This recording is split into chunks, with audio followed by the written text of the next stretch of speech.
రీసెంట్‌గానే ఇప్పుడు మీరు చూస్తే ఆల్మోస్ట్ నాది లాస్ట్ రిలీజు లాస్ట్ ఇయర్ వచ్చిందనుకుంటా. అది హ్యాడ్ ఎ రిలీజ్ అది కూడా కోవిడ్ టైమ్‌లో కమిట్ అయిన సినిమా అది. 'అమరన్' ఓకే. 'షణ్ముఖ'. 'షణ్ముఖ.' ఆ! అది రావడము దానికి కూడా I don't want to blame. ఎందుకంటే అది చాలా స్ట్రగుల్స్ పడాయి. ఏంటంటే ఆ ప్రొడ్యూసర్ ఫస్ట్ మేము అనుకున్న కథ ఒకటి. తర్వాత ఆ producer he couldn't complete the film.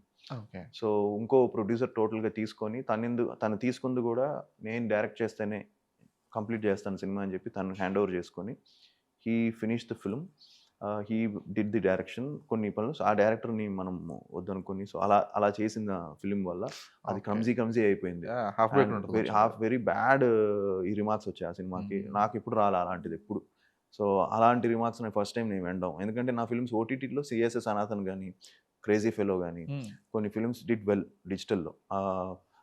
Even నా ప్రొడ్యూసర్స్ కూడా చెప్తారు. సార్ ఈ సినిమా డిజిటల్‌లో చాలా బాగా చేశాయి సార్.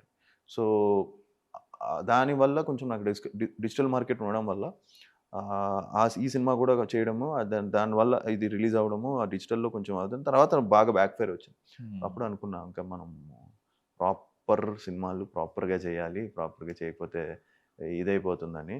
బ్యాక్